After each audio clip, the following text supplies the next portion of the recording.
What's up, everybody? It's Redleg. Tonight on WTF Nation Radio, we'll talk about Lil Kim's latest shenanigans. Well, this most recent missile launch. We'll also cover some of the other hot topics of the news. We'll take your phone calls, I think. And a little bit later in the show, we'll play some party games. So everybody stick around. Friday Night Freedom starts right now.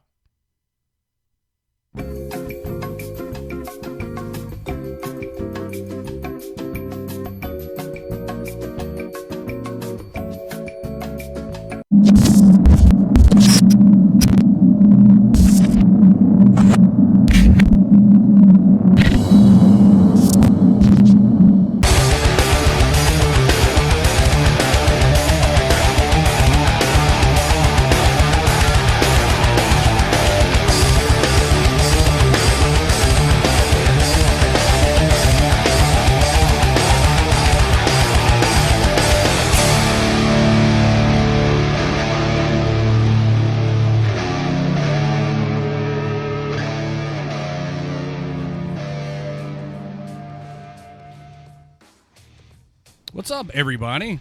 Hey, it's Friday. Welcome to Friday Night Freedom here on WTF Nation Radio.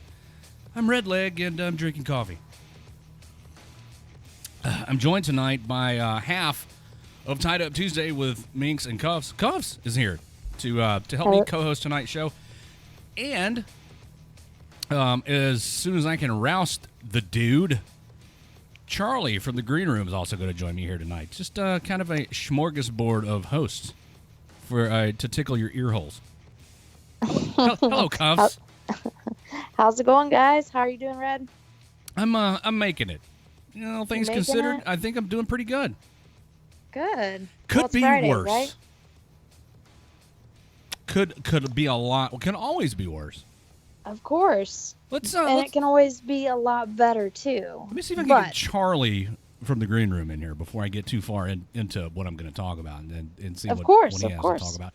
Those of you who don't know about the Green Room is a show that Jason and Charlie host every Sunday night at 8 o'clock p.m. Eastern right here on WTF Nation Radio. And if you have your DD-214 and you'd like to maybe partake in some alternate, all-natural medication, so to speak, you would definitely catch a contact high. These guys are your go-to.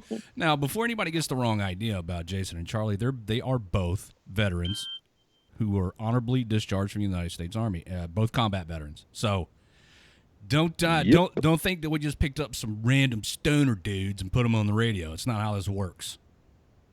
Yeah, that's definitely not how it is.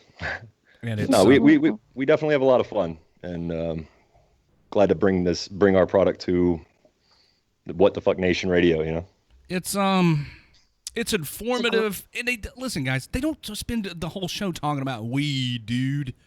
It's when they do talk about it, it's educational, it's informative, and it offers those of you who are able to partake an alternative. I got a pre-roll I'm lighting up right now. Some Jack Flash. Lucky man. So, Lil Kim Jong-un is up to his bullshit again over in North Korea today.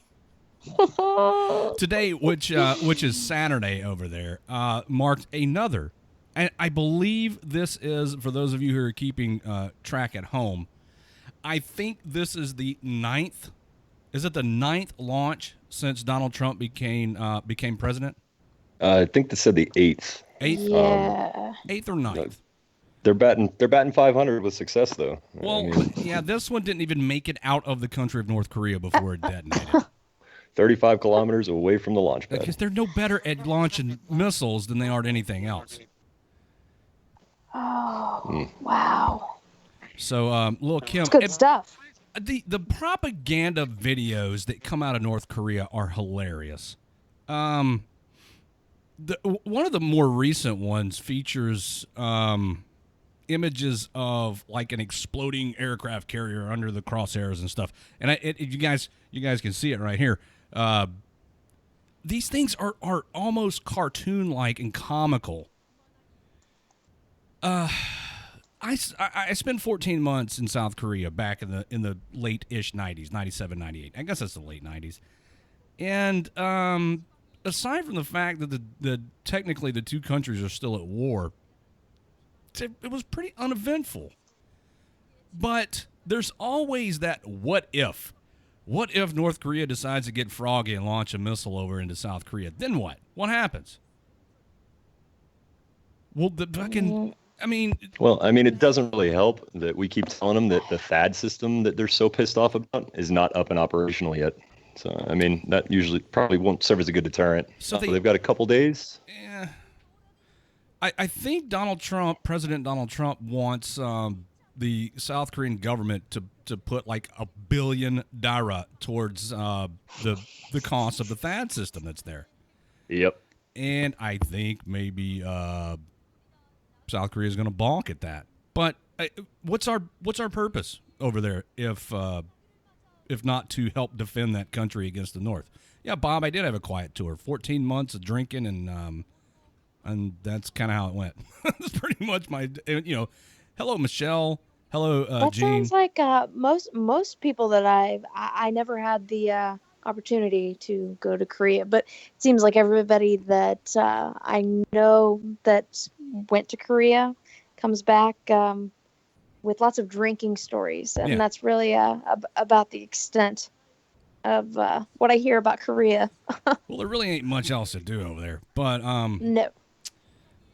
I think, I don't know. I haven't spoken to anyone in Korea, but it stands to reason that maybe the soldiers that are over there right now are a little bit nervous, you think, because of the rising tensions between South Korea and North Korea and the United States. And I don't... How far... Oh, sorry, go ahead. No, what was your question? How far away... I've never been stationed anywhere near that area. Furthest I went that way is, Iraq, but fucking... How far away are our troops from the range from Seoul? Because I know that their range, they can hit Seoul with their artillery. Hey, Dave. I was at Camp Casey, which is north of Seoul, and we were within artillery range because I was in an artillery battalion, and we could shoot from our motor pool into, if not into North Korea itself, into the DMZ for sure. Yeah. So, and Seoul, I believe, if I'm not mistaken, if my memory serves me correctly, is about 30 miles south of Camp Casey. So, if and when North Korea decides to roll across the DMZ, it's not very far to the capital. Yeah, you guys are very, you're going to be a speed bump for them unless fucking we actually provide a lot of shit over there because they got fucking million-plus man army. 1.2 million soldiers in their army. Ground troops, yeah. That's fucking nuts. Their weaponry is probably, I don't know, 2 or 3 gens behind ours. Yeah, it's dated. It's dangerous, but it's almost laughable. But look at the manpower, and then look at the degree to which the citizens of that country have been brainwashed by the propaganda. They view Dear Rita as a god, as a almost... My man don't peer poop.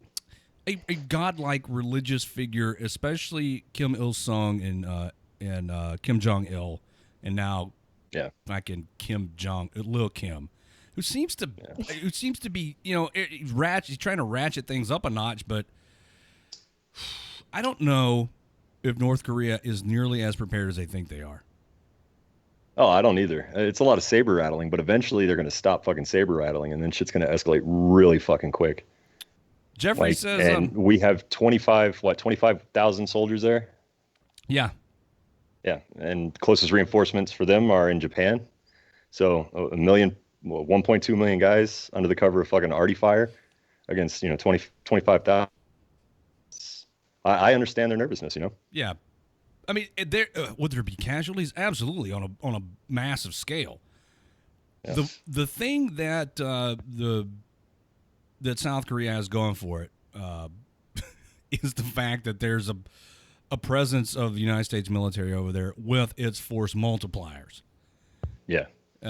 So the well-trained United States Army soldier and all the equipment, their proficiency on that equipment, I don't know what the ratio would be, one American soldier for, insert probably obscene number of North Korean soldiers here. Yeah. But it would be an engagement the likes of which we have not seen in the past. Since World War II. Yeah, since World War II. D-Day. Jesus. Massive. Just thinking about that, Conventional warfare. Because look at what we've been doing for the past decade. Yeah. This fucking, shoot, urban run ops. off, fucking insurgency. There are a lot of soldiers who are pissed because of the tactics that are being used over in the Middle East. So, Robert says if China doesn't back them, I don't see North Korea winning. And I'm inclined to agree, Robert. And for a while, China was a major concern. But now even China's going, hey, Kim, little Kim, could you fucking not? Because they don't want those problems on their doorstep. Yeah. They're already pushing 200, I think I heard 250,000 people to the border just in case like refugees decide to try to stream across to turn the border. Them around. Yeah. I think we have something in the works. The front desk is trying to contact somebody from 38 North, which is kind of a North Korean watchdog organization, 38north.org. And I'm trying to get somebody from that organization on the show because I think they could probably tell us a lot more about the inner workings of the hermit kingdom up there in North Korea. Yeah. By the way, everybody, I think, fingers crossed, the phones are fixed. The phone number's down there at the bottom, 415-889-8367. If you'd like to attempt to utilize the phone system, go ahead. I'd love to have you on the air and talk to you. Because, yay, the phones may be working. Wonders never It's a rarity. It's a rarity nowadays. But we did some tech stuff before the show, and I think we may have unfucked it. Yeah, Chris came through. Also, big guy. Everybody, if you missed it, we're going to do later tonight because Monday we had Master Sergeant Mike Eldred on, and the show went longer than I'd anticipated. So I think tonight I'll get a little bit of an early start on the party games for everybody to participate in because everybody loves the party games. Yep. Fucking a trivia murder party's my or what's that? Quippets? Quiplash. Trivia murder party's your jam, right? Yep. That's a lot of fun. Those games are a lot of fun. I had the most. Everybody, Jessica wants me to call her. No, you call me. That's not how this works. 415-889-8367 is the number if you'd like to call in. Nope, it's not going to work. Already fucked up. God damn it, really? What a shame. Yeah, all the testing we did was for nothing. It's not working. Damn it. So if you really got something you want to talk about on the air, then I don't know. Go over to my page and private message me your number unless you don't mind having your number out there for the whole world to see, and I'll call you and we'll talk. This is terrible. Mm-hmm. People were throwing out phone numbers a couple of weeks ago like it was going out of style, so you never know. Yeah. I would advise against putting your phone number out here for the whole world to see it, though, because you're going to get dick pics and, all kinds of stuff. Agreed. Well, hey, some people want some dick pics. I don't know. You know what? No, never mind. Maybe. No dick pics. Maybe. No dick pics. There you go, Cuffs. Mom, there we go. Mom loves the dick pics. You like the dick pics, Red?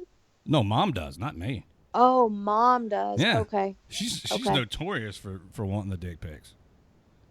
I'll have to hook her up. Not with my own.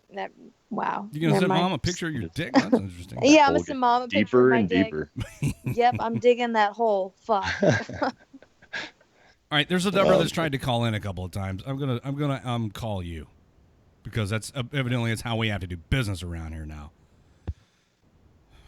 Hello. Hey, it's WTF Nation Radio. You're on the air. Hey, Redleg, just calling to check your guys' comms for you guys. Yeah, well, it didn't work, so I had to call you. Womp, womp, womp. That's all right. Well. Just wanted to say shout out to y'all. Oh, thanks, brother. Who is this?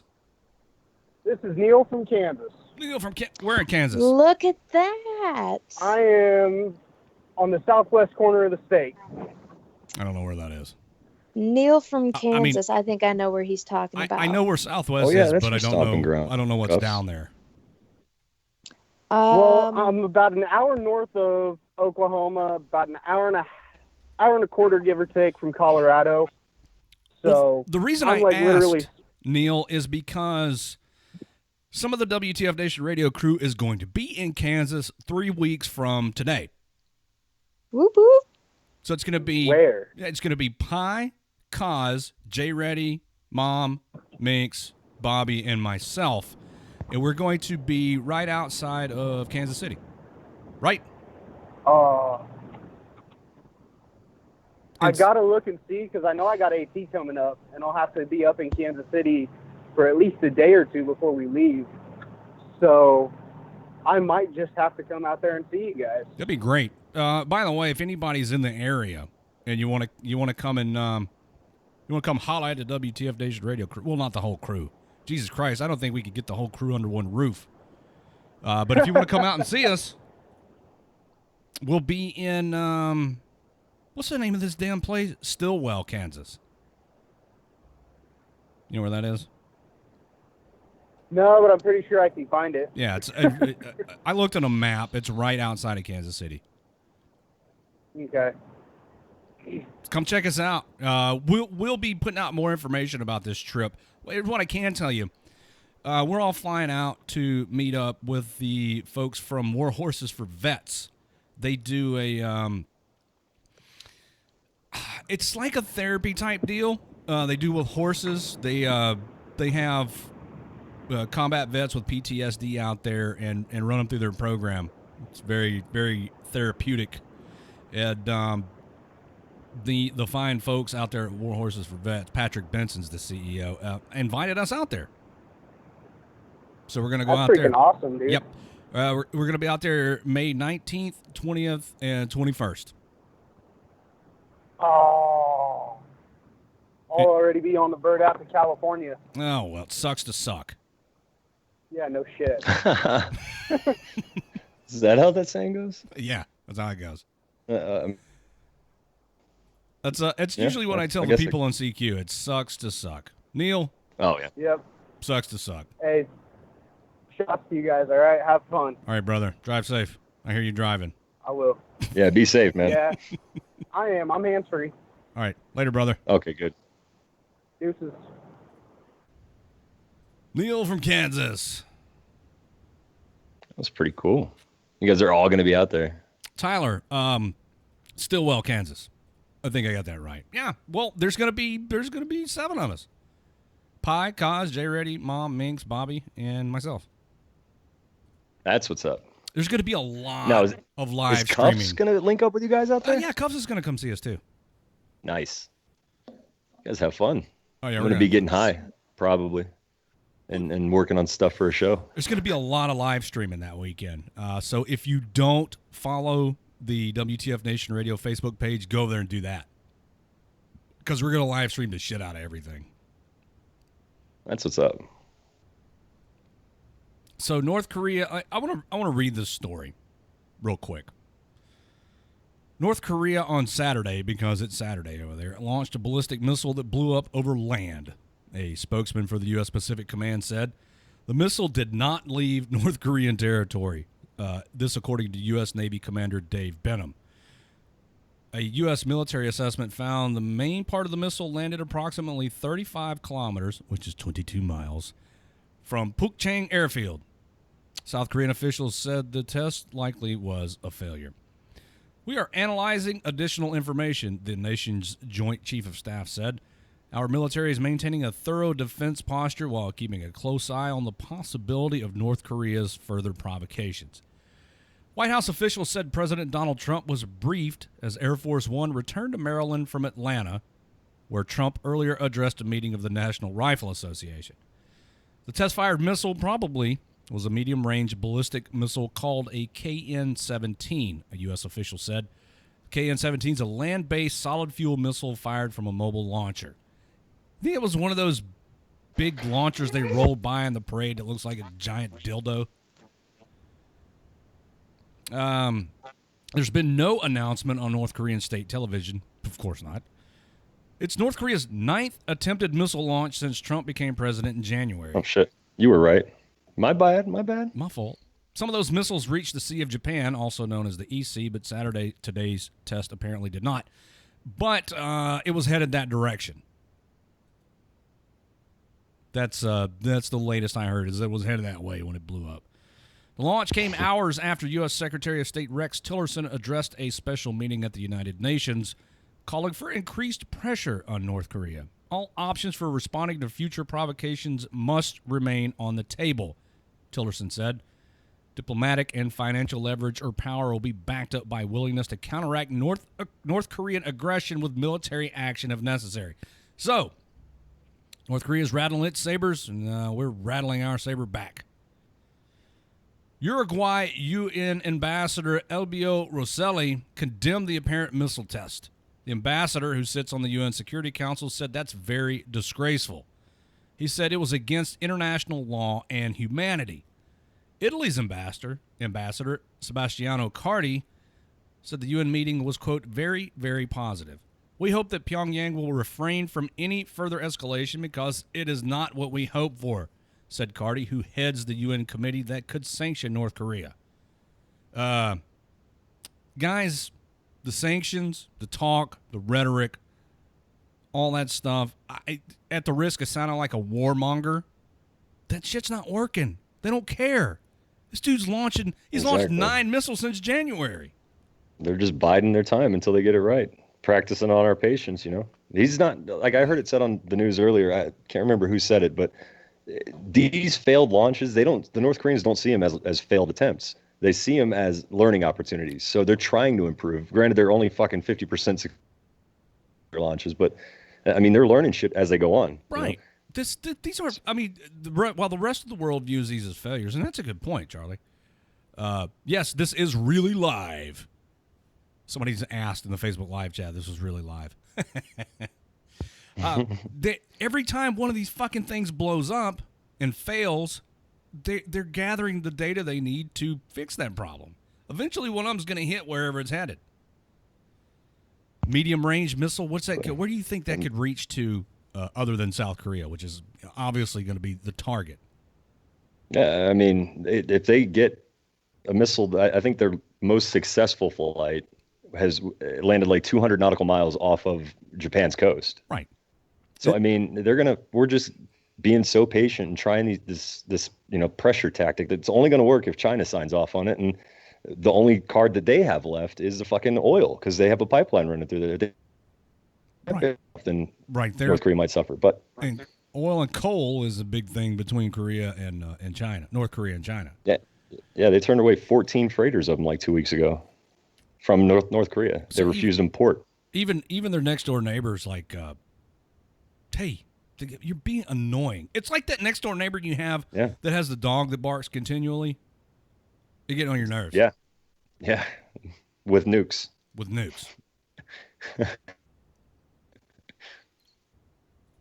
But yeah, they're the only ones, like, they have more control over the situation. China has more control over the situation than we do. If we want to avoid a war, and if we strike, it's going to be a war, because their first strike is going to go towards Seoul and towards Camp Casey. And then it's, I mean, then there's nothing left to do but respond. Yeah. And I mean, just, they can detonate a nuke on soil, you know? If they roll across the border, they overwhelm the border, they can transport a fucking nuke to within 10 miles of Casey. Absolutely. They don't have to have it on a missile to hurt the U.S. You know, a military base attack is an attack on American soil. So he may not be able to touch mainland, but he can still touch us. And then while we got our back turned, fucking around in Korea, what's going to pop off somewhere else in the world? The Middle East is still a hotbed. Casey, tell your Casey, tell your spawn that I said hello. Your kid who comes running every time I'm on the radio. It's sweet.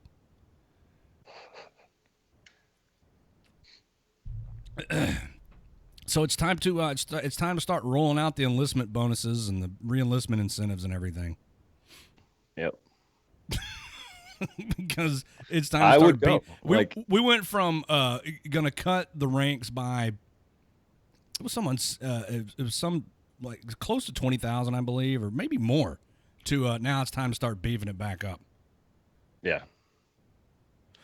Dave, Yeah, wants to know if can't these even. missiles have fail safes after they launch, and could North Korea intentionally be destroying these things? I'm not gonna. I mean, they could. I wouldn't put it past them. Yeah, I mean, I'm not gonna say that's not what they're doing, but that's probably not what they're doing. Yeah. Casey says, "Aren't we getting people out of Camp I mean, Casey?" No. There's rotational units that go through there, but last person I talked to that was at Casey says Camp Casey's thriving, and what a what a place it is. Jesus. I wonder how many more troops they're gonna start building up barracks over there, even more so. Because they're gonna bring in more. I talked to somebody today and said when the rotational units go over there, start going over there, and then not coming back, that's when you need to get worried. Yeah. It's back to the days of open bays, gents. Fucking lock your shit up in your footlocker. So, I mean, if you are one of those units that does a rotation in Korea for however long they are, I mean, because PCSing over there is a 12-month deal. But if you go over there for a month or however long the rotations are and you don't come back, then you might want to make sure all of your affairs are in order. Exactly. Yeah. And So to speak. Chris actually in the chat said, didn't China say if the fallout hits China, they would just beat the brakes out of North Korea? Yeah, you would assume that. I think I read about that somewhere too. But I mean, yeah, because if they do detonate a nuke, then all that fucking fallout's right fucking there. Yeah. So I'm curious what the talk in the inner circle of the United States government is as it pertains to North Korea. What stance is everybody taking? Anybody that has an ability to influence President Trump's thinking as to what should be done with Korea. John says that people think these have live warheads on them. No. Well, not this person. I can't speak for everyone else. Yeah, I don't. They do all their nuke tests underground. Yeah, I mean, they're John. Come on, dude. I mean, shit. One of them. I mean, once they get the fucking ICBM, perfected, then yeah, one of them's bound to have a fucking warhead on it. What? It's just they're biding their time with our patience. What the fuck does Kim Jong-un stand to gain by continuing to provoke us and poke the bear, Nothing. so to speak? Nothing. He's a fucking psychopath, though. I mean, those people don't have to have rational reasons. Is he going to defeat the United States? Surely he realizes that he does not possess the capability to fight a protracted engagement with anybody, but especially the military of the United States of America. What if he believes his own fucking, bullshit about his own divinity, I mean, what if he thinks that, I don't know what fucking religion they practice over there. The but dude's clearly a lunatic. He is. That's the nicest way to describe him. I think Kim Il-sung, who was the founder of North Korea, wanted nothing more than to unite the two separate Koreas back together, and one state. Right, and to lead the result of that reunification. And as time has progressed, that up until where Lil Kim is now, it's become clearer and clearer that is never going to happen. So he's resorted to just wilding the fuck out, yeah, and fucking with everybody, trying to get a rise out of somebody. But to what end? Does he want to see his entire country wiped out? Send Dennis Rodman back over there or something. He went over there and kicked it with the dudes for a while. The fucking ambassador to North Korea. Because sign him, Trump. That's who we want representing our interests to North Korea. Oh man, it's gonna get ugly fast if there's if China can't get a grip on them, it's gonna get fucking bad in that area. And I mean, North Korea is right there near Russia as well. So How is Russia going to feel with it? Us sending troops to their flank in Poland, and then fucking sending more troops to their south. Jeffrey says How the are they gonna power feel? of having the nuke is worth more than actually detonating it. But Jeffrey, it does no good to have nuclear weapons if you don't make people believe you're willing to use them. I think he's more willing than fucking anyone in the history of the world has been willing to. I mean, there's only been one country ever which has fired nuclear weapons in anger or used nuclear weapons in anger, and that's the United States of America. And so everybody knows that we're willing to use them. Yep. I'm pretty sure everybody understood in the Cold War that Russia was prepared to use them, or the Soviet Union was prepared to use them. Everybody, well, India and Pakistan are constantly dicking around with each other, and somehow Israel has managed not to obliterate everything around them. We're allied. Well, we're like acquaintances with both of those countries. Yeah, right. With India, and then we have like a fucking uneasy relationship right. with Pakistan. Oh, Pakistan. I thought you were talking about Israel. No, India and Pakistan, because that's just been going off for a while. Yeah, but you're right. The United States has been running interference between those two countries for a long time because they really don't like each other. And they would fucking definitely. I have no doubt they would use that. They would detonate one as well. I mean, they're right. They're next door neighbors. They exactly share a border. Fallout is. Yeah. So once that shit gets started, it's done. It's over. Yeah. And Cuffs, I got your message. Yes, sure. Cuffs, get in here. Get in where you fit in. My other co-host has vanished on me. She is no more. Oh no, she's here but not here. I just saw the message too. I'm sorry, I didn't mean to come in and step on the stuff. This is your co-hosting. I'm a guest. I just hopped on. No, dude, no. No. You're not stepping on my stuff. I'm having issues with the hip, like massive. I'm sorry. Yeah, guys. I'll take a couple. Cuffs recently had a pretty major-ish surgery, and so she's recovering from that and goes through. She just got the stitches out, right? Yeah, she got her stitches out, but she from yeah, time to time she deals with a lot of pain. The external stuff doesn't look so bad. It's the internal shit that's really bugging me. Yeah, I'm sorry. No, don't say sorry. Well, but I just wanted to make sure that No, I know. I just wanted to make sure that if I had to excuse myself for the evening, I would have Charlie here to cover for me. Yeah. Well, I mean, and listen, I can go to party games at any time, and we can just play games. And yeah, I don't plan on doing that the entire. We can do whatever. I know we're gonna get it.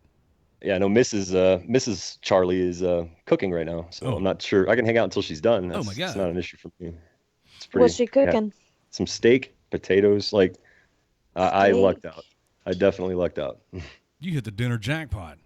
I did. You did. It's gonna be some food porn in the chat, guys. An annual worst jobs report has ranked enlisted service member as the 4th worst occupation in the country, a step down from last year. CareerCast put enlisted troops ahead of only newspaper reporters, broadcasters, and wait a minute. Yeah, I read that too. Fuck that, dude. I'm a broadcaster. This isn't the worst gig in America. No. But I mean, the Cleveland Browns quarterback should be in there somewhere. Nah. I mean, that's. CareerCast put enlisted troops ahead of only newspaper reporters, broadcasters, and loggers in its 2017 list, which factors in salary. Well, there you go. Hours, stress, work environment, and multiple other data sets. I wonder if blue falconry and mass punishment was taken into account. Yeah. You guys know what? That is what drove me away from the Army. That all that bullshit. I liked my job. I liked being a soldier. I didn't like being punished for something I had absolutely nothing to do with. I expected it in basic training. Yeah. Not after I had gone to one permanent duty station and then PCS to another. I mean, I'd like to think by then I was grown up enough to not be held responsible for something that the idiot who lived, on the other end of the hallway did in the barracks. Yeah. Yep. Let's see here. I was infantry for 12 years. I got it too. It fucking sucks. But it's all about that team building and unit cohesion, But that just makes you hate that motherfucker so much more. Thinking of going officer to improve your lot? CareerCast ranks military general as the 170th best job among the 200 occupations listed, despite the attached median salary of more than $200,000. The financial figures may be subject to interpretation. The report put enlisted troops at a median salary of $27,936 in 2017, which oddly is down from $45,374 last year. The only change to base pay during that period was a 2.1% raise signed into law in December. Although other factors such as overall time in service may have affected the median salary to a small degree. Oh, yeah, thanks, Obama. Now, beyond money, the likely driver for the low position is stress level. Enlisted troops were second in the website's 2016 list of most stressful jobs, just ahead of generals. Firefighters took top honors on that list and ranked 8th overall on the 2017 worst jobs list. Shout out to the first responders. Thanks for what you do. Yes, absolutely. Thanks for what you do. And they are very, very stressful jobs. Worst jobs when you factor in salary, hours, stress, work environment, so on and so forth. Sure. Yeah. Cops, firefighters, that's terrible. The survey ranked newspaper reporter as the worst job for the third straight year. They must have asked this at the fucking White House Correspondents' Dinner. They must have took that survey. That's the only place I could see where reporter is the worst job, or worse than a military. I mean, or more stressful. I'm sorry, not worse. With a few exceptions, reporters are. I don't want to say with a few exceptions. With some exceptions, by and large, I think reporters are scumbags.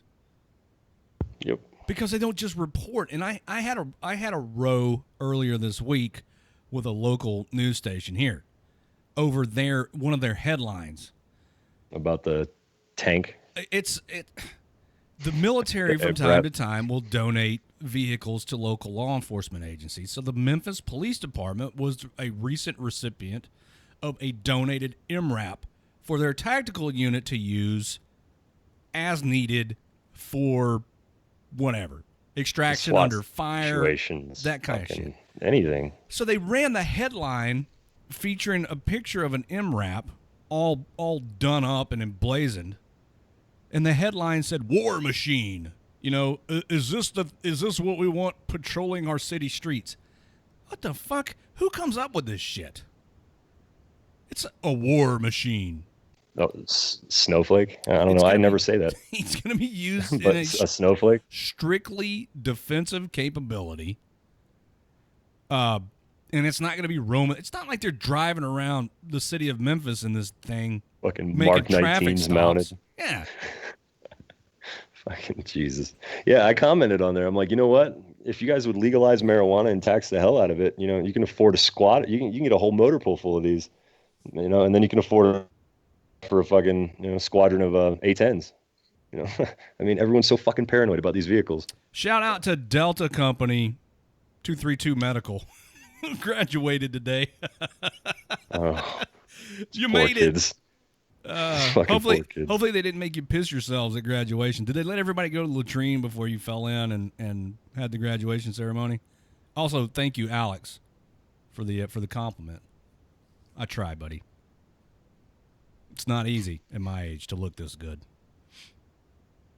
Yeah, I've got the face for radio. That's why I don't have the cam up. I've seen Alex. He's a pretty good looking dude too. I'd pee in his butt. Yeah. Well, I haven't seen him, but he's a handsome feller. By your lead. Dylan, I'm so glad that finally Delta Company 232 Medical has graduated and is away from that place. They're gonna grow up to be the shittiest fucking oh my God. The attrition rate of that class.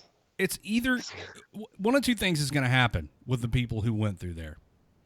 They're either going to be the worst fucking leaders in the Army or because of the things they've experienced are going to turn out to be great leaders. Yeah, but the great leaders are the minority in the military right now. It's unfortunate to hear anybody say that, but yeah, I mean, I don't like saying it, but in my experience, as I was getting out, I mean, just about every unit I was in, just for the last 2 or 3 years, the soldiers weren't, their needs weren't at all met. And I mean, I was an infantry NCO, but I understand that a mission comes first, but not over someone's health. Like, a soldier who's had a fucking holes in his intestine, and then fucking he was in a hospital, but they wouldn't extend him. He was in the process of a med board. He was in a hospital for 30 days, and I had to fight for him to get in his extension within fucking 9 days before he was supposed to be out, his no later than date. And they tried to make his wife clear housing by herself while he was locked up in a hospital with 2 kids. It's my experience as I got a little sour to my career, but I mean, I don't like saying shit like that, but it's just my experience. It's the thing. The reason I guess that I have a trouble wrapping my head around this kind of shit is because in this whole 232 thing and in these other fucked up units, my stint in the Army, although brief, was done with units who had their shit together, good leadership, from the battery commander down to the section chiefs. I don't know if I lucked up and just got into good units, or if the face of leadership has changed that much since I got out in '98. But it seems to me, with a few exceptions, all I hear are horror stories coming out of the Army about poor leadership and soldiers it's being because mistreated. during the surge. Yeah, I get the during the surge. During the surge, they lowered the standards, and those guys got promoted. And now they're all the leadership, and that's unfortunate. Because I'm speaking directly to you, non-commissioned officers. Your soldiers deserve good leadership. Yep. It is expected of you by your superiors to provide that, and you owe it to your soldiers to provide them with good leadership. Don't put your comfort before the well-being of your soldiers, and don't worry about your numbers. Don't worry about the bottom line. Worry about the men and women in your unit. It's like Charlie said. If I can, they're trying to dick this dude over. Those are your assets. The soldiers are what makes shit happen in your unit. But because he was being med boarded, it's like they just discarded him. It's. I understand that the good soldiers, like I was an infantry NCO. I was in for 12 years. I've seen good people. I've considered myself a good NCO, but you get those guys that come in and they try to be hard chargers. They try to fucking do they try to make their squad look the best. That's a good thing for squad cohesion. But then whenever they get broken, they're just so easily discarded.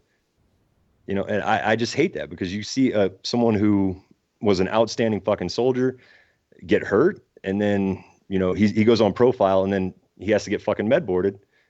It's like, oh well, fuck him. He's not a fucking priority. I understand mission first, but you got to fucking take care of the guys that broke themselves trying to make you look better. Absolutely. Couldn't have said it better myself. You as an NCO, as a leader, have a lot invested in your troops. But the flip side of that coin is those troops have a lot invested in you because they respect you, because they look up to you, because they trust you. So for they want to be you. Yeah. So like Charlie said, for them to just be discarded is a breach and a violation of the trust that they put in you. So you wonder why some of these soldiers just say, fuck it. Why do I even try? Because here's what happens when I try. I go out here and I hang it all out, and I get fucked up in the process, and now they're just going to throw me away. Yeah. And I understand we need to fucking meet mission. We need to be fucking as mission capable as possible. I understand that, but you got to you can send a fucking team leader if you can't devote a squad leader. You know, you don't fucking make this Joe fend for himself. Leadership is It's all just about not fucking right. examples set. It's just what Jeffrey says. And you're right. The soldiers who are under your care are going to emulate you. Whatever you do, they do. They're learning from you. So if you're a fucking shitbag, whether or not you think you are, if you're a shitbag and you wonder, but you don't realize you're a shitbag, but you see the majority of your Joes acting like shitbags, you're a fucking shitbag. Yeah. It's pretty easy to fucking get your mind around, but you know, it's just that hurts me that fucking soldiers are disposable, you know? And that's what the leadership that I experienced within the last fucking 4 or 5 years out of my 12 that I had in before I was med boarded for epilepsy. You know, that's the stuff that kind of puts a sour fucking taste in your mouth, you know? I loved my time in the military. I loved what my soldiers. I still have my soldiers that write me daily, you know, or text me daily. We're not fucking. This isn't. This isn't the Civil War. This isn't ISIS's time. Right. This is not the Civil War. Yeah, but no, it's. I like to think Charlie. that yeah. I'd like to think that I put it. Yeah. Let me sound cocky. I'd like to think that I helped soldiers out more than fucking I dicked them over. You know. Yeah. Well, so that you feel that way, and that the soldiers that were under your care still keep in touch with you, is probably an indicator as to the quality of leadership you provided them. Because the good leaders will have the soldiers rally around them. Yeah. The shitty ones wonder why their soldiers avoid them at all costs. Yeah. It's kind of like ULT. It's kind of like my ex-wife after. You know, I was husband number 2, and after her 5th divorce, I said, maybe, just maybe, you are the problem. What is it? The lowest common denominator? Right. I mean, it's pretty. It's pretty great. Did you tell her that? Yes, Really? I did. Dude, that's so awesome. Did she throw anything at you? No. Well, I didn't tell her. I texted her because she was texting me about something. I said, you know what? Maybe you're the fucking problem. Let's talk about shitbags, shall we? So we're on the subject, sure. Kinda. A former Marine who fraudulently claimed to have been awarded a Purple Heart to obtain additional pension benefits is headed to federal prison. Nice. Brandon Ryan Blackstone, age 35, was sentenced to 21 months in prison on April 21st after pleading guilty to 1 count of wire fraud, 1 count of fraudulent representation about the receipt of a military declaration for financial gain. That's got to be the longest fucking possible charge ever in the history of law. Wire fraud, 1 count of fraudulent representation about the receipt of a military declaration for financial gain. This happened at U.S. District Court in northern Texas. Blackstone, who served in the Marines from 2004 to 2006, pleaded guilty in September 2016 as part of a plea deal, admitting that he had falsely claimed injuries sustained in Iraq from an anti-tank mine explosion on Department of Veterans Affairs forms for compensation and or pension benefits. Don't they check your fucking records? Well, when did he get out? You said 06? Yeah. I mean, a lot of that stuff wasn't integrated into. Okay, fair enough. I mean, I came in 03. Oh, here we go. In a further effort to obtain the Still benefits, running paper. Blackstone also admitted to providing forged and falsified witness statements of the explosion to VA officials in October 2006. He began receiving disability benefits the following month. Later, in February 2012, Blackstone applied online for assistance from the Military Warrior Support Foundation, a charity nonprofit that provides mortgage-free housing for wounded veterans and Gold Star families. On the application, he claimed to have been awarded a Purple Heart Medal as a result of the bogus injuries and was awarded a home in Fort Worth, Texas in November 2012. Now, he was set to receive the title of the home from the Military Warrior Support Foundation in November 2015, but a November 22nd Dallas Morning News story said other Marines tipped the charity off that his claims were fake, possibly lifted from the story of another Marine, Casey Owens, who committed suicide in 2014. When confronted by officials from the nonprofit, Blackstone admitted to the fraud. The FBI and the VA's Office of Inspector General later investigated the case. He's been in prison since February for violations of his pretrial conditions. So, not only is this due to fraud, he also cannot follow the conditions of pretrial release, and they've had him locked up since February. So, 21 months in federal prison for this dude. Well, fucking, he deserves longer. And it sucks because he's a vet. Fucking embellishing motherfucker.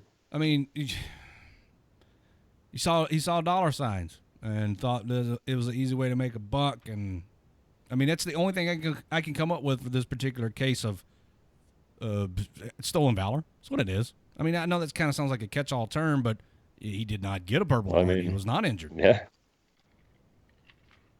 So, yeah, he lied about his service. And now he's going to prison. Take notes, kids. Stolen. Play stupid games. The VA is going to catch up to you eventually. Once they get through all their own red tape. That fucking place. Jeez. Yeah. It's a fucking nightmare. I don't know what's worse, the VA or fucking 232nd.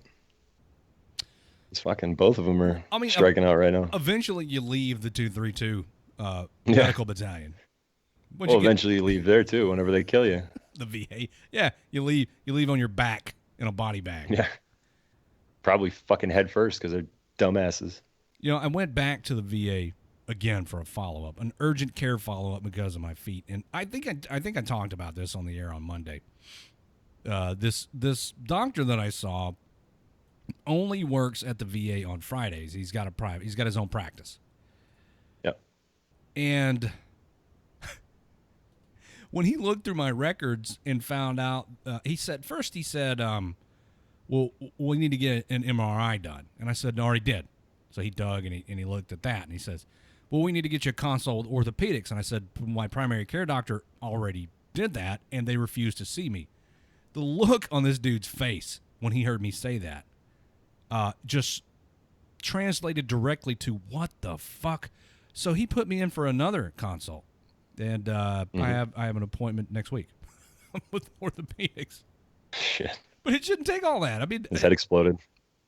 Over 2 That's years. It is. Over 2 years for the same problem, and nothing's happened really.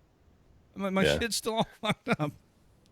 Yeah, here it's not much better. I mean, I got out in January of 2015 was my retirement date, and I fucking tore my shoulder before I got out of before I was retired. Tore my labrum, and they wouldn't fucking. I was another guy they wouldn't extend. And fucking, this is the Hawaiian WTU, over in Schofield. So they wouldn't extend me for the shoulder surgery. It was manageable. I'd just wear a sling, and they said, yeah, as soon as you get out, you can link up with the Denver VA there, and they'll get you scheduled right away. Boy. You're coming off of active duty, so you'll be good to go. I was like, okay, cool, no big deal.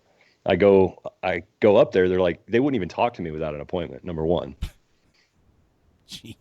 Fucking, they're like, you gotta go back. If you don't have an appointment, you have to go back, call the line, schedule an appointment. We're just so booked. I'm like, okay, cool. So I did that. And then I found out that the consult won't transfer over. So I got to go see a different, orthopedic surgeon. And, I fucking waited 3 months for that appointment with my shoulder dislocating almost daily. I could lift maybe 10 pounds and I had fucking a 2-year-old daughter at the time. So that was fun. And, they just kept dicking me around on that. Well, I finally got my surgery scheduled 1.5 years after I got here. And they fucking canceled it the day before because the operating room was shut down because their sterilization equipment had malfunctioned. And there was like a huge fucking investigation about it. And the Denver VA they had to shut it down. They were putting all the fucking appointments out to, private physicians and everything else. But we were and their fucking actual patients. So further down the list I went. And finally, I think it was like 2 years and 2 months to the day, I got my fucking shoulder surgery, and I was so fucking pissed because if it would have been done, it wouldn't have had to been. They could have done it arthroscopic or with the little fucking 3 little incisions, Right. but no, because it dislocated so much, it completely wore the bone down. So I had to get a fucking shoulder replacement. At fucking 29 years old, I had a shoulder replacement and a knee replacement. Look at you with new parts. I mean, they want to do my back next. I'm like, nah, fuck you guys. I'll just sit here and smoke weed. Are you I'm not taking your pills. Are your parts still under warranty? Because once the warranty expires, then they're going to start fucking up. Oh yeah, I'm gonna see like a commercial fucking 10 years down the road saying, hey, if you've got this brand, Right. But then the VA lost the fucking paperwork, so I don't know if I have that brand. So yeah, it's fucking. I'm gonna die from the VA eventually. You're gonna be part of one of those class action lawsuits. You may be entitled to financial compensation. For real, fucking yeah. It's. I don't even take their pills, and I still know that they're gonna kill me. I mean, but what other options do you have? You get For real. You get you some Obamacare. Know these fucking. Well, I mean, when the Affordable Care Act passed, insurance premiums went up despite what the government would have you believe for the average middle class working man. And coverage is laughable now. They don't cover anything. The deductibles are insane. Yeah. I mean, you got to go with the VA unless you fucking got out of the military and you were smart and didn't go infantry like me and fucking set yourself up for a job in the future, because I can't even be a cop. Having seizures, I can't do anything. I mean, I was planning on being a lifer, but it sucked. These fucking insurance deductibles, dude. If I had $10,000, but I completely stopped the pills. If I had $10,000 to throw at the hospital to cover shit, I wouldn't need insurance. $10,000 yearly deductible on a lot of these plans.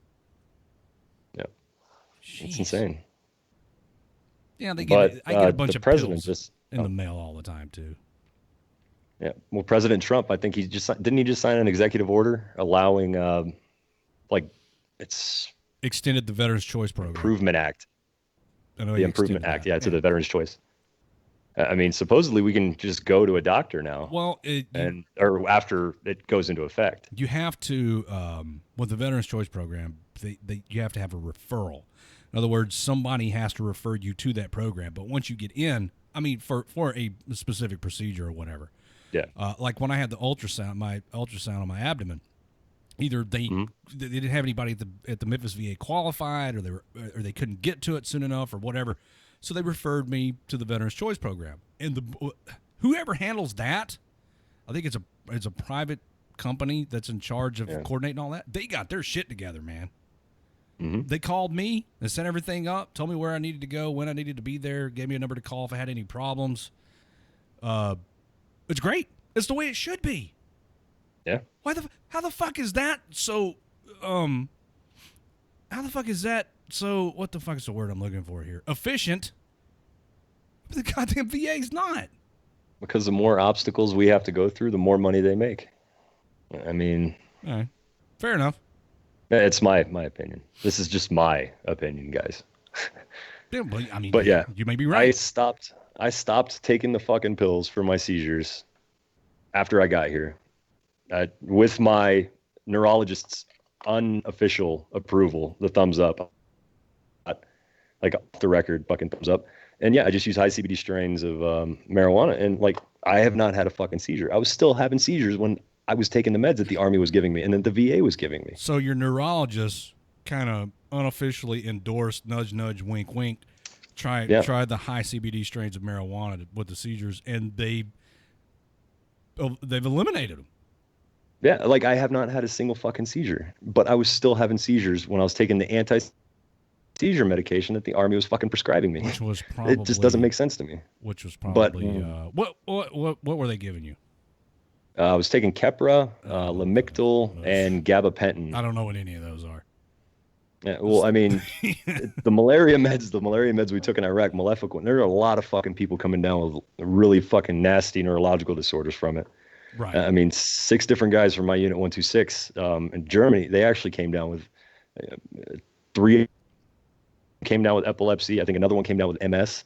And it's all fucking traced back to this medication that was black box 2 years after we started taking it. The anti-malaria stuff. Yeah, the Malefic one. That's insane. Yep. Charlie, we got to take a break, dude. Sounds good, man. My wife actually just opened the door, so. Oh, it's time to eat. It's time to eat. Look at that. My stomach's growling. Everybody, I got the munchies. You have no idea how much discipline it took for me to not go pop a bag of popcorn. You rack a discipline. No, I just have. All right, everybody, we're going to take a break. Charlie, thanks for hanging out for the first hour of the show, dude. Hey, thanks for having me. It's been a while since we got together and did a radio show, so I figured I'd tag along and just chill. That's Charlie, everybody, one of the hosts of The Green Room, which you can hear every Sunday night at 8 o'clock p.m. Eastern on WTF Nation Radio. Probably the best place to get all the information would be on the WTF Nation Radio Facebook page. The Green Room also has their own Facebook page. Just search for it, for both, and like and follow both of those. And also visit our official website, WTFNationRadio.com. Take a break, everybody. When we come back, we'll do more stuff, and then I'll let the listening audience decide when we're going to start the games and what games we're going to play. You control the show tonight. Don't go anywhere. We'll be right back in a few minutes with more Friday Night Freedom on WTF Nation Radio.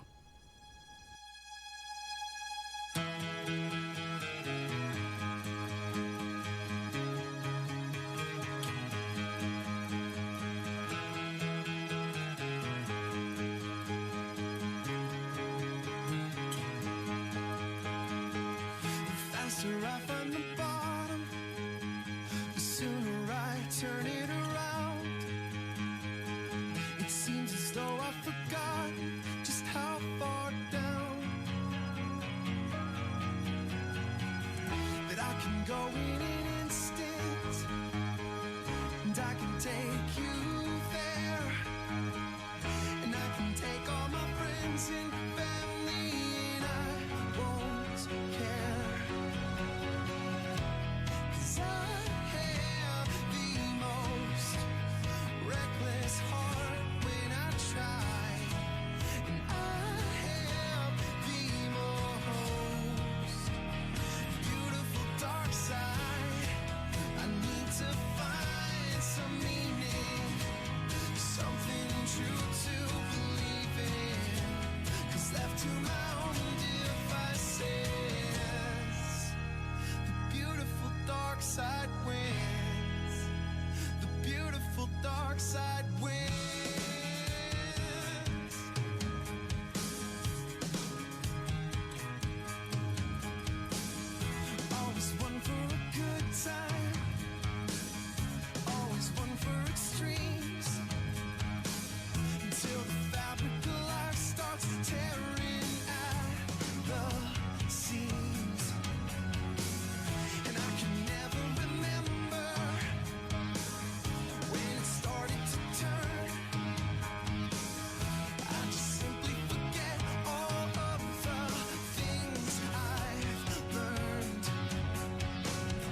Hey, this is Gene Vandenham from Range 15. You're listening to What the Fuck Nation. Butter your ears up and set fire to the rain. The voice of U.S. Army, WTF Moments. This is WTF Nation Radio.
Hey, everybody.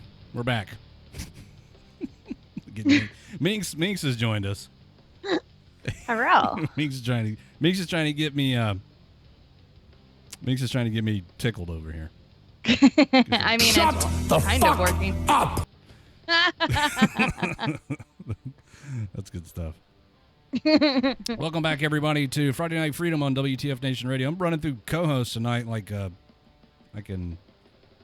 crazy. I've had Cuffs, I've had Charlie, and I got Minx.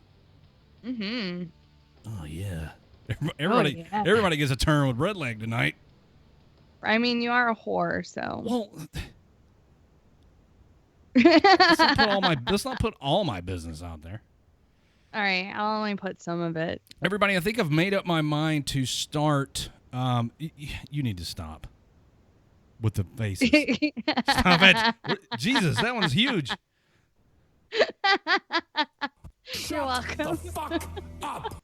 We're gonna, I think I've made up my mind to start the games at the bottom of the hour here. So in about 15 minutes, if you want to play the party games. I missed the games Monday, so I feel like I got to make it up to everybody by going a little bit longer with the games tonight. So more about the games coming up at the bottom of the hour. And we'll have a good time and stuff. Hell yeah. And hopefully Minx will Shut the fuck up. with the smiley faces here on Facebook. I mean, well, now. So we need to send a clip of that to Kim Jong-un in North Korea. Right? Shut the fuck up. Shut the fuck Dude's such a dick. up. Oh, it's a lot of fun. Do it now. I had a story for Monday that I didn't get to, and I'll be honest with you, I haven't read completely through this. But apparently, 2 former soldiers who've been diagnosed with PTSD have filed a federal class action lawsuit to have their general discharges upgrading, according to a complaint filed Monday in Connecticut. Former Private First Class Stephen Kennedy, age 30, and Specialist Alicia Carson, 28, are plaintiffs in a suit alleging that despite the requirement for the Army Discharge Review Board to give, quote, liberal consideration to veterans claiming their discharges were related to PTSD, diagnosed veterans are having their reviews denied. The complaint was filed officially against Acting Army Secretary Robert Speer on the veterans' behalf by Yale Law School's Jerome N. Frank Legal Services Organization, whose students successfully sued the Army in 2014 on behalf of Vietnam veterans with PTSD. As a result, then Defense Secretary Chuck Hagel wrote a memo to the Defense Department's review boards requiring them to take liberal consideration with discharges for misconduct that could have been connected to PTSD. You want to translate that into English? Soldiers being kicked out for misconduct. Basically what they're alleging is their discharges are unfair because they were discharged for misconduct, but the misconduct was a result of their PTSD. And I've seen comments from both sides, both for and against this. Some people say that it's a cop-out, that they want their discharges upgraded because they don't have access to certain benefits, but they were discharged for misconduct, and therefore they are shitbags. And then I've seen arguments that say these guys and gals should be given a little more consideration because the misconduct was a result of the symptoms of their diagnosed post-traumatic stress disorder. About the memo that then Defense Secretary Chuck Hagel wrote to the Defense Department, the Yale law student, one of the Yale law students who's involved in this thing, says that should have been the end of it. And here we are 3 years later asking them to actually do what they said they would do. The Yale law student who's spoke to the Army Times named Helen White. White is one of 5 law students representing Kennedy and Carson. So you have 5 law students from Yale representing these 2 former soldiers. We think it's really shameful that it's taken not one but 2 class action lawsuits filed by vets with PTSD to get the military to do something about it, White said. Reached for comment, an Army spokeswoman declined to discuss the case. As a matter of policy, the Army does not comment on ongoing litigation, Lieutenant Colonel Jennifer Johnson told the Army Times. Though the lawsuit names 2 soldiers specifically, the team filed it as a class action case, both to point out how common they say the problem is and so that the ruling could cover anyone fighting for or thinking of filing for an upgrade. To prove that the Army, this is not a one-off, they're not one-off mistakes, she said. We want to make sure that we're bringing as many people in as we can. Now, Kennedy, one of the 2 soldiers in this that is starting this class action lawsuit, served as an infantryman with the 82nd Airborne Division and deployed to Iraq before his discharge in 2009. Carson, then a member of the Connecticut National Guard, deployed to Afghanistan and served as a gunner for a Special Forces unit, which to me sounds weird. Maybe I'm not putting 2 together. Maybe the connection is not happening in my head. But Carson's first name is Alicia. Alicia Carson served as a gunner for a Special Forces unit. I mean, I guess.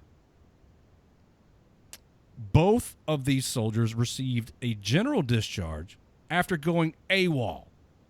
The lawsuit argues that both were suffering from PTSD. Carson's was diagnosed, while the Army called Kennedy's condition major depressive disorder, which was later diagnosed as PTSD by a VA doctor. Both filed to have their discharges upgraded in 2015, but Hagel's memo hasn't been applied liberally or equally, White said. Both Carson and Kennedy's cases were denied. So they went, basically, they're saying they went AWOL because of their PTSD. So the Army kicked them out with a general discharge, and now they want their discharges upgraded to honorable. And they're filing a class action lawsuit. But you went AWOL. But they went AWOL because they had PTSD. Is that a good reason to go AWOL, though? So, and therein lies the question, Meeks. Is there ever a good reason to go AWOL? Personally, I don't think so. I think when you raise your hand and swear an oath, that kind of, I mean, listen, I get it.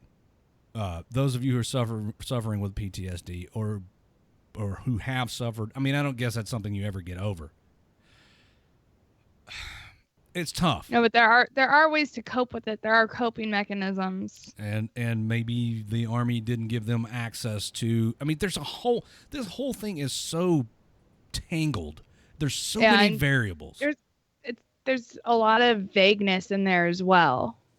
Like, it seems like there's a lot that's being left out. And I don't know, I guess, like, you know, like, what were these soldiers' records like while they were in? Were they good soldiers, or, you know, were they fuck ups who, you know, were just always getting counseled or getting corrective training and whatnot, and so they were just like, fuck it, I'm just gonna fucking leave, you know? Yeah. So many questions. Well, let's see what our resident first sergeant has to say. Hi guys, how you doing? Hey, how you doing, Ice? Oh, Daddy Ice. Oh my goodness.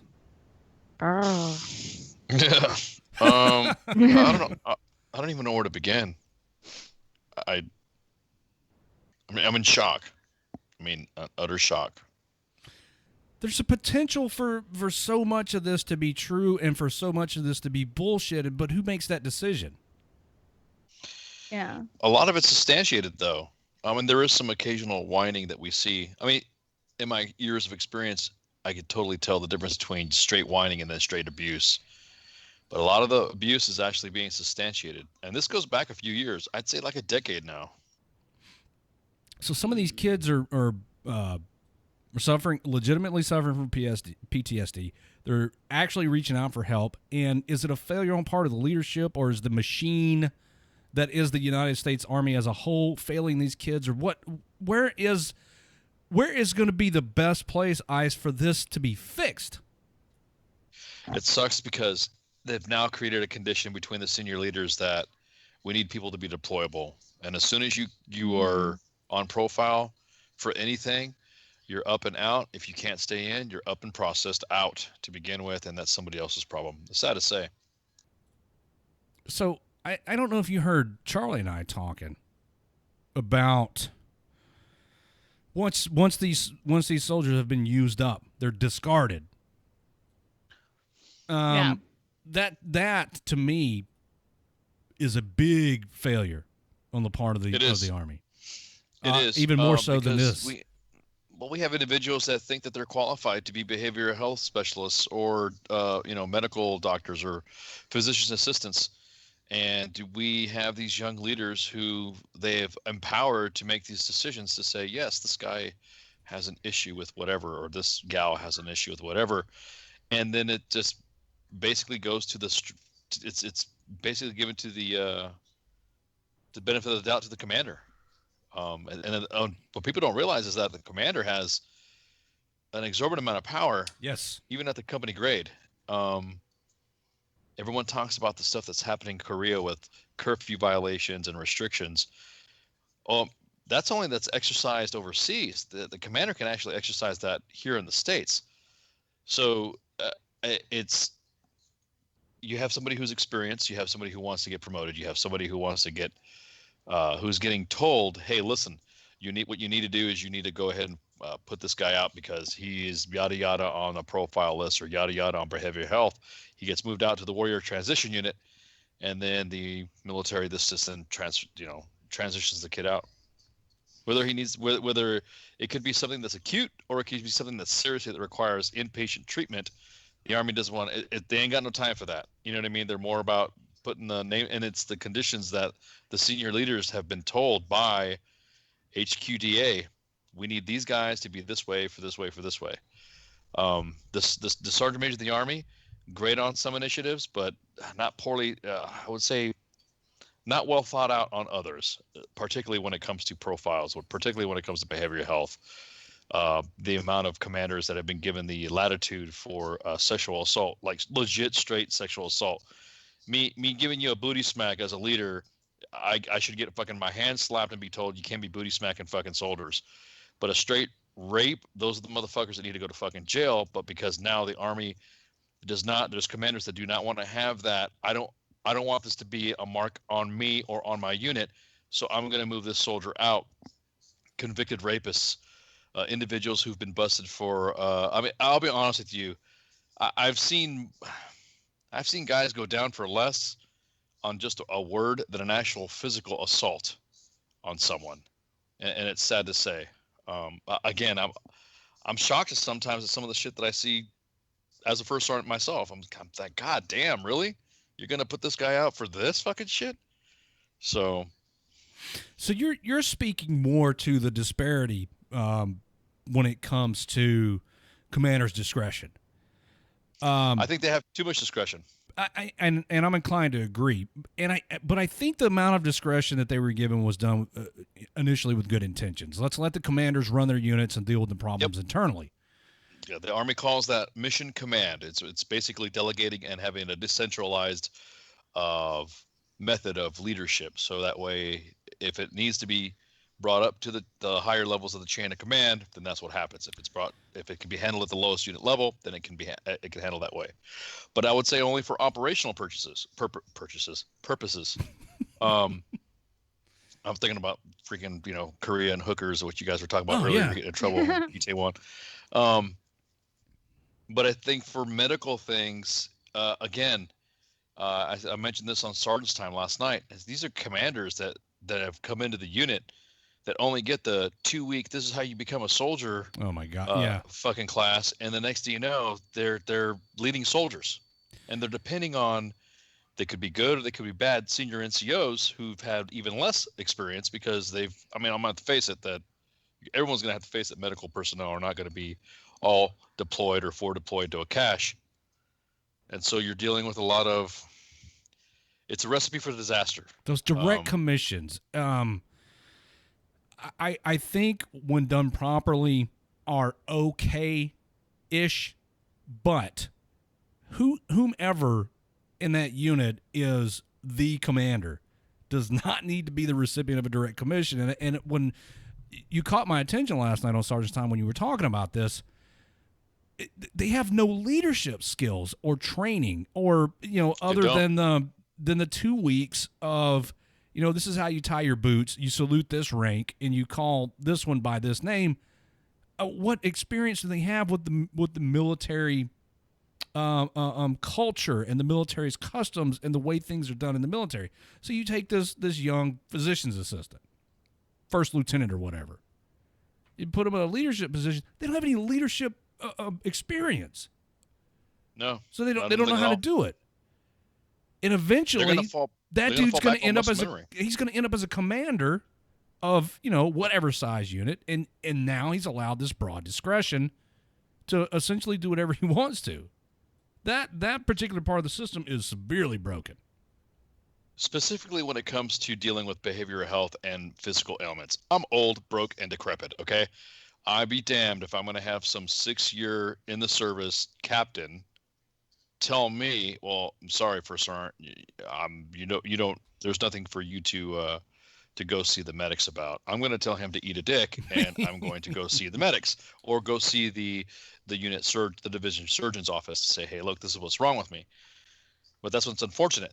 These officers, and I'm going to go back to the 232, is that these officers are going to fall back on what they've been muscle memory, which is what they have been in a medical school environment. They are almost like in a educational scholastic environment where demerits count. You know what I mean? Where Article 15s fly like fucking candy. Right. Because it's that OSUT train up fucking training mentality.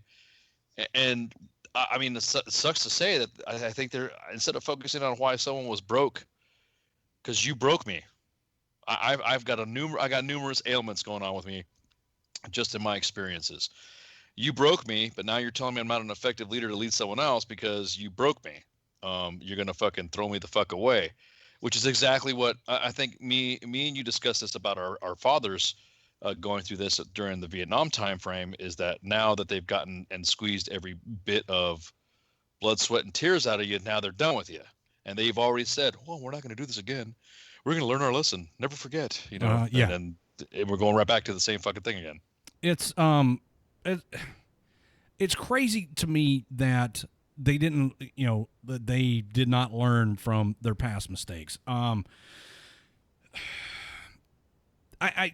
I don't know where to even begin fixing something like this. Like, what do you do? The system's in place. It's not going to be instantaneous, whatever happens. Well, in this environment, the 232 fix is easy. One is easy. Well, I mean, it is easy. From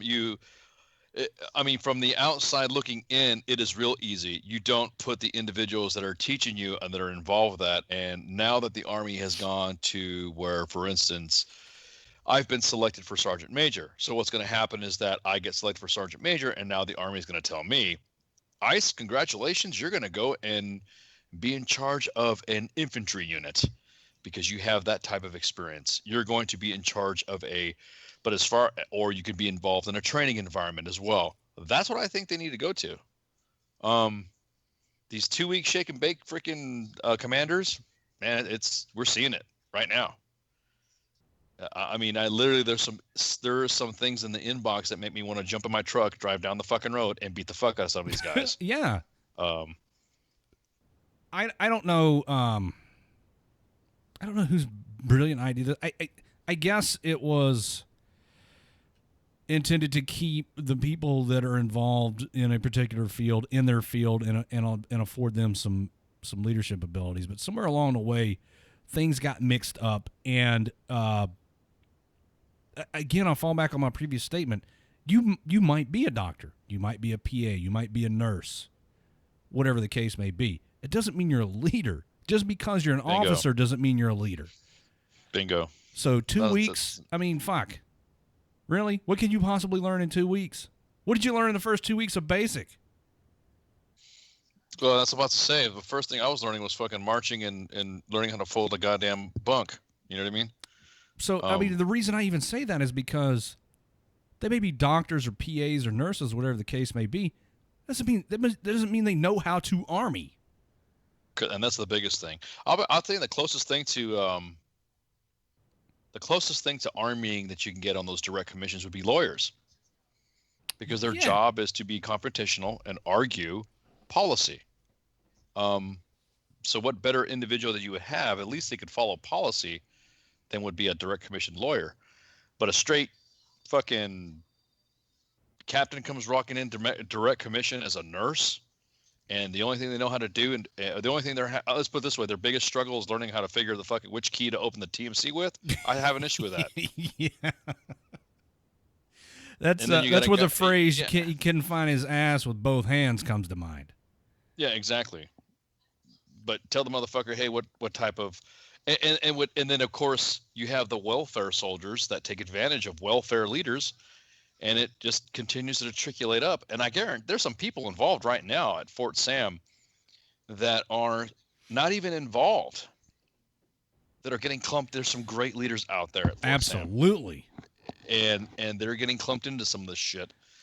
Just because they're like saying, "Hey man, what's up with that?" "Oh, you're following the main page." That's it. The fact that now it's turned into a witch hunt, and anybody who even looks in our direction, they're going after. Are these motherfuckers not smart enough to tell the difference between? I don't know, to use a childish type term, the good guys and the bad guys. Can they not tell the difference? Not everybody that associates with us or talks to us or follows us or comments on our posts and so on and so forth is involved in this shit. And for the leadership to just come in and paint everything with a broad brush is irresponsible. It's unfortunate. Right now there's individuals who are fucking scurrying like cockroaches when you turn on a fucking light in a dark room. We're not done yet. The main page is not done yet. Jose is not done yet with the 232. So we've already said specifically, or I should say the judge has posted some items on the main page already. You're going after these soldiers because you're afraid of hiding something. I'll be honest with you, the revelation of corruption, I love it. I live for this shit. And I'm fucking so glad that it's unfortunate that the soldiers were fucking going through this, but it's also, I'm glad that it's being revealed. And I just could not believe just seeing the inbox. I couldn't believe it. I'm still in shock.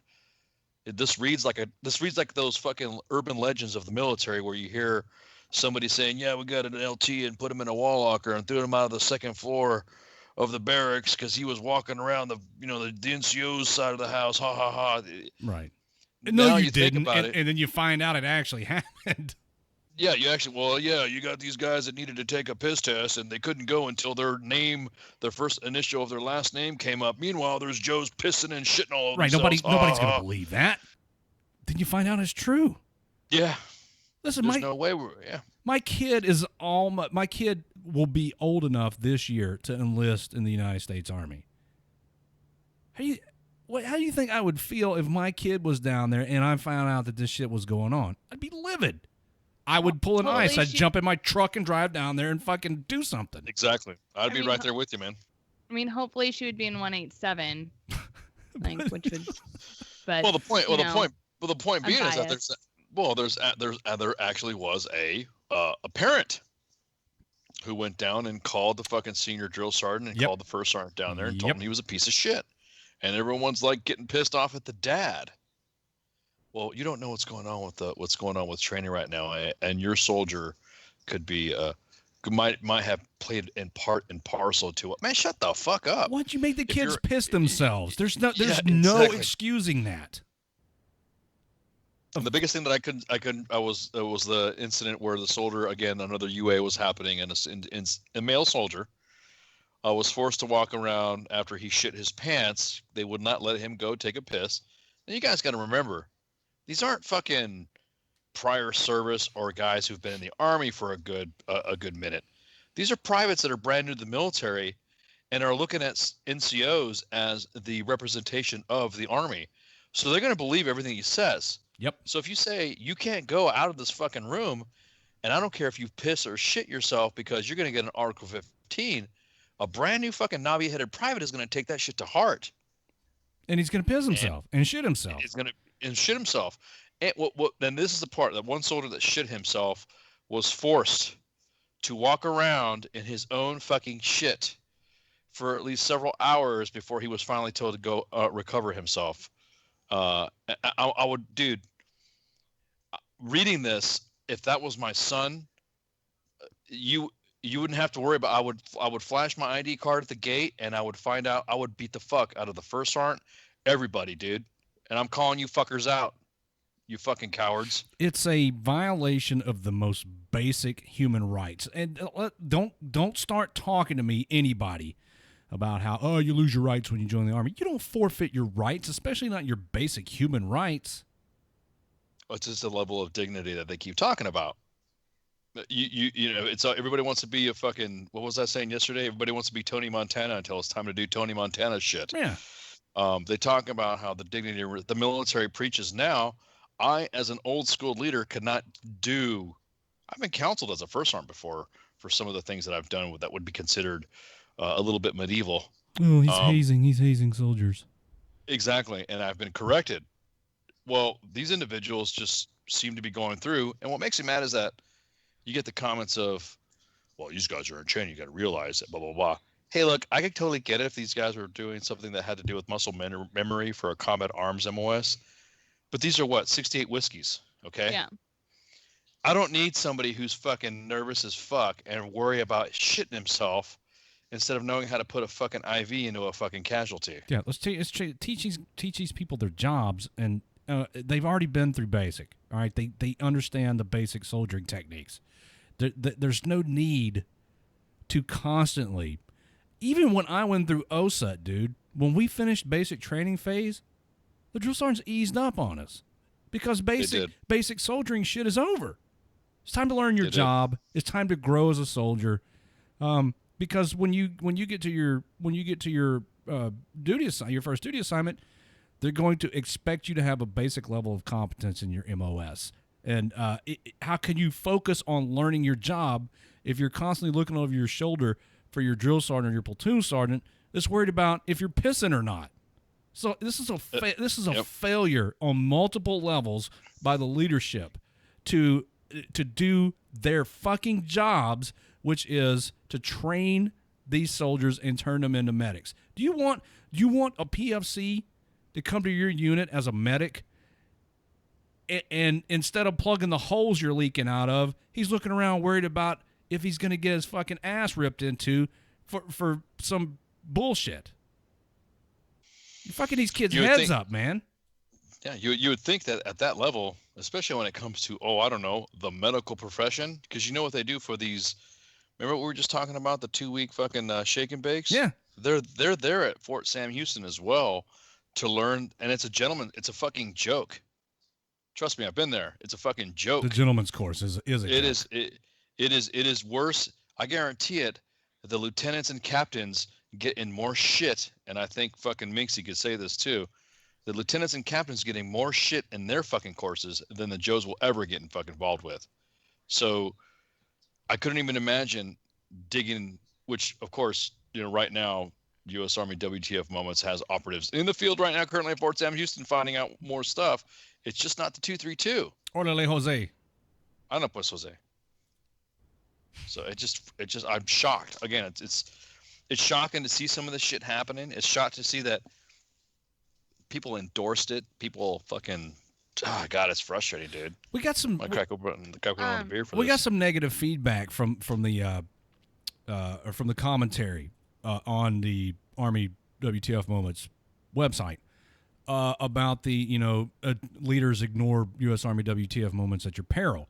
We got a lot of negative feedback because everybody thought that we were being cocky. No, that's a PSA. Yeah, it was actually, there was an individual that tried to say last night. I'm trying to find the comment right now saying that we were threatening commands, and we're not. You look at it however you want to. The fact of the matter is, and what people seem to be overlooking, is that before we ever do any of these expose type pieces, we always offer the courtesy of saying, hey, if you don't fix your shit, we're going to put you on blast. And people think we're being cocky. People think we're being pushy. people think we're being bullies, and that nothing could be further from the truth. We want the soldiers of the United States Army to get what they were supposed to get in the bargain. The bargain was, I volunteered to join the Army. The other end of the bargain is that I am entitled to competent leadership and training from officers and NCOs that care about me. So you don't uphold your end of the bargain, we're going to call you out. And it's and I'm glad you brought that point up, boss. We actually reach out to the organizations. Everyone thinks that we just lambast and that's it. We're all about painting people the fucking red and that's it. We're done. No, we actually contact the organizations and say, hey, this is what some of the allegations are being alleged in your organization. Can you let us know what's going on? And it usually depends on their response is what the next level, and not to get into some of the TTPs, but usually the reaction of what the organization says is why you see Jose coming. Yeah. Or why you see the exposés. And not just sometimes, Top. Every time we get shit like this. Yeah. You get the courtesy call. You don't respond. We didn't even get so much as a fuck off. No, as a matter of fact, a lot of the stories that we've published on the main page and on the web page, we've actually contacted the commands and they've said, hey, could you do us a favor and delay attribution this? Can you kind of wait on this before we decide to throw it out? Because there's some other things we need to work out. And also sometimes there's cooperative, I guess you would say cooperative publications of what we want to throw out. When this story first broke, Minx kind of lost it because this is not this is not the MedCom that she came from. And she said she was embarrassed. Absolutely and inexcusable. Angry. It's okay to have have pride in your unit at whatever level. So Minx was embarrassed and angered by this whole thing. She took it personal. Is that the type of message, commanders, that you want to send? Is that the kind of troop you want in your unit? Is that the kind of veteran who served in your unit prior, whether you were there or not? Is that the kind of association you want to have with people? That you're fucked up from the top down? No. So, I mean, not to toot our own horn here at U.S. Army WTF Moments, but toot. Because sometimes it takes shit like this to make things happen. The Army does like to throw out that, no, if you see something, say something, right? So Jose saw a lot of something. Jose's been getting a lot. That dude's been busier than a one-legged man in an ass-kicking contest. That guy's been fucking all over the map. We have to get new tires for the van. Oh my god, that new van's fucking rocking, dude. Yeah, that's a major upgrade from that little VW van he was in. Well, I mean, he's trying to drive this damn street vehicle on a fucking wherever he's at. Sometimes he takes it to NTC, but yeah, it's pretty rugged terrain out there. Yeah, it just sucks because he doesn't Jose is everyone. Jose, everyone's like, why is Jose this? Why is it? Jose is all of us. Jose is the first sergeant that's standing in front of your formation. Jose is the private that is there pulling guard duty. Jose is the freaking commander that's making that decision to tell somebody that a family member is lost in combat. Jose is also the chaplain that has to console somebody for a set event. Jose is also the 3-star general that is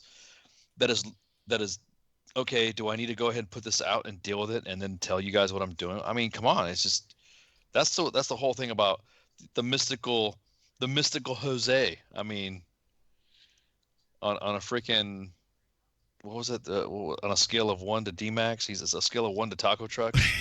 You know.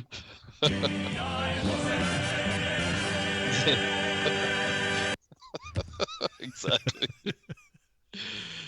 Well, knowing is half the battle. Yeah, Jose's going out and gathering all the good information for everybody. So there are people who kind of look down their noses at U.S. Army WTF Moments. Fine. Hey, how are you? I'm waving at you. I'm acknowledging you. Okay, cool. Maybe when it's your turn up to bat, you'll appreciate what we do here. And we're not witch hunting. I like to think that we're providing a service, a much needed service. By and large, the response has been positive. Oh, we get the haters. Oh, no, you're right. We get the haters. We get the individuals that'll sit there and say, quote one post, we love how you boot people from the Facebook page for speaking some truth. And, of course, the main page responds with, we don't boot people from the page. We might hide a comment or deem unsatisfactory for the poster, but PIIs being displayed or OPSEC, we don't post. We don't want nobody to see it. So there's that one individual that will go straight down to addresses and shit. That's like the Star Major Full North thing. Oh my God. Yeah. That was that keeps coming back up. I bet old First Sergeant Mork's glad that she came along. Yeah, I was about to say the spotlight got removed after her. I'm gonna have to find her where she's at. Flournoy, Angelique is over is in Fort Hood right now. So hey, what's up, babe? Hey. Woo woo woo! I saw you, brown chicken, brown cow. Oh, that was terrible. Eesh. Well, Top, I appreciate the commentary, and I mean, you and Jose are pretty tight, so you got the inside scoop. Yeah, he's a good dude. I hope it's calmed down a little bit from that whole thing. Yeah, Minxie.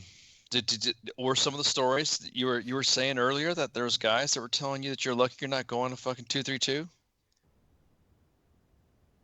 Yeah. Sorry. Let me run back to my microphone. No. Like I couldn't remember if it was like on mute or not, and I was like, shit. Whoops. You're getting a ride from the airport, or somebody was giving you a ride from saying that you're lucky you're not going. That was me. Yeah. Yeah, because going from Fort Leonard Wood to Fort Sam, like they normally they would bus us down there, but I was lucky and I was able to fly down, and so being picked up and driven from the airport to base, and them asking like, well, which reception are you going to? And I was like 187. I'm going to 187. This is a rap song. Yeah, and he was like, 187 heaven. Nice. He's like, anyone going to 232? And they're like, two of them. And he's like, I'm sorry. See, that's terrible that a unit has that kind of reputation then and now. And that was in 2004. Jesus. Fuck. All right, I want to take this opportunity because I'm getting ready to move into the next segment to tell everybody about what we got coming up. Yeah. Yay. Tuesday, May 2nd. Tuesday. Earl Granville is going to be here. He's a combat wounded leg amputee and an adaptive athlete who also brings awareness to the public about the mental health struggles in today's military. He served 9 years with the Pennsylvania Army National Guard as an infantryman deployed to both Iraq and Afghanistan. He recently finished the 2017 Boston Marathon while carrying his friend Andy across the finish line. Undoubtedly, everybody has seen the photo of Earl carrying Andy across the finish line. So he's going to be on the show with Minx and Cuffs on Tied Up Tuesday. Oh yeah. Friday, May 5th. That would be me. Yeah. That'd be my show. I think he'll enjoy it. Mark and Terry from Sprout Health Group and Frontline Responder Services are going to be on the show. Mark's a fourth-generation firefighter and former captain with the Lower Chinchester, wow, what a name, Pennsylvania Fire Company. He's the chief executive officer with 360 Wellness Incorporated and vice president of business development of the Frontline program at Sprout Health Group. He's also nationally recognized in crisis stress intervention through the American Academy of Experts in Traumatic Stress. He's helped hundreds of firefighters, police officers, veterans, EMS personnel, and civilians nationwide find help for addiction, alcoholism, PTSD, and mental health support. Terry is the senior vice president of marketing for Sprout Health Group. He's been in the addiction field for 29 years, starting as an intern. He's licensed in New Jersey as a licensed clinical alcohol and drug counselor and has years of experience as an intervention specialist. He's been in recovery himself for 32 years and is a proud veteran of the United States Army, having served in Vietnam. And now, these interviews, regardless of what day of the week they happen on, all start at 8 o'clock p.m. Eastern, including this one, Monday, May the 8th, on my show. Officer N. Marie Carrizales. She's a Marine Corps veteran who has over 13 years of military and civilian law enforcement experience. In October of 2013, she was shot twice at point-blank range, and one of those rounds hit her in the face. You think Dude, I'd fucking cave like a bitch, man, if I got shot. You think in the that's face, something? Man. Oh After my gosh, she she's was badass. shot, she got in her car and pursued the subjects for over 20 miles. Fuck. She now speaks about her experiences dealing with PTSD at events in hopes of inspiring other law enforcement officers to remain in the fight and remind them that no one fights alone. Friday, May the 12th, Adam Simon, writer of Man Down. He wrote the script to the movie Man Down. The movie's about a homeless veteran that Adam met while he himself was homeless with 2 kids. Adam's coming on the show to talk about how he wrote the script and how he advocates for homeless veterans. And then, don't forget, everybody, May 19th, 20th, 21st, that's this thing kicks off 3 weeks from today. Pie, Kaz, Jay Reddy, Mom, Minx, Bobby, and myself are going to be in Stillwell, Kansas for the War Horses for Vets thing. And I'm really looking forward to this. I'm so excited. This is going to be awesome. We're going to do a lot of live streaming from this the whole weekend. So if you do not follow the WTF Nation Radio Facebook page, get over there, because that's where the majority of the streaming is going to take place. War Horses for Vets, which is headed up by Patrick Benson, they do a therapy sort of thing. I guess is probably the best way to talk about it. Now, Patrick was on the show back on March 8th. Talk about his mission to provide veterans a peaceful break from their everyday life challenges and give them a chance to have quality time to clear their minds, share stories, and enjoy the benefits of a country they defended. So the folks from War Horses for Vets are nice enough to invite us out there to see what they got going on, and we promise to bring you a lot of good coverage from that thing. Lots of good stuff coming up in the next 3 years on WTF Nation Radio. Dude, I know, man. It's like we're getting stacked with guests. Fuck. It's good stuff. So if you want to do all of us a solid, go share us with all your friends and tell everybody about us, because the more people we can put ourselves in front of, the more people we can help. That's how it is. Airborne. It's not like the more followers we get, the more money we make. It's not the way this works. Because of course, because all that negative $1 million that we're making a piece. Right, because we got over 1 million people here on U.S. Army WTF Moments, and I ain't seen a dime yet. Nope. No dara. No dara at all. Zero dara. Oh, $0. So, $1 million negative dara. Yeah, I mean, the only thing, I guess, worse would be like Ice just said, negative dara. Which we're not far from if we don't do something soon. It really, Yeah. We're going to take a break, everybody. What I'm going to do is this Facebook Live feed, and if you're watching on YouTube, it's going to stop. It's going to be a few minutes before it restarts, but when it does restart, we'll come back to some party games. Trivia Murder Party, anybody? Hell yes. Little So Quiplash. excited. Oh, Maybe I some- love Trivia Murder. Maybe some Drawful, or what's that other junk that we always do? Guespionage. Quiplash? Quiplash, Guespionage, all that stuff. You guys. I love Guespionage is the shit. Quiplash. So, couple songs while I reset everything. Video will restart. Oh my God. The video is only, Jesus Christ, going to be available on the U.S. Army WTF Moments Facebook page because reasons. Trust me, everybody. I'm your friend. You'll be glad you trusted me. Reasons. But does your dick touch your ass? Yeah, but does But your dick does touch your it? ass? Does it? You fucking autist. He Oh my sounds God. just like Doc Madness. It's uncanny. I've had a couple to drink. Well, I mean, that's ew. okay. I'm not judging. We'll take this break, everybody. When we come back, the video, the one remaining video, will be on right here, U.S. Army WTF Moments Facebook page. We'll play games. Yeah. Meh. Meh. Meh. This monkey has 4 asses. Here we have our fire-ass monkey.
What's up, guys? This is Matt Best, and you're listening to WTF Nation Radio. So listen the fuck in. You're listening to Red.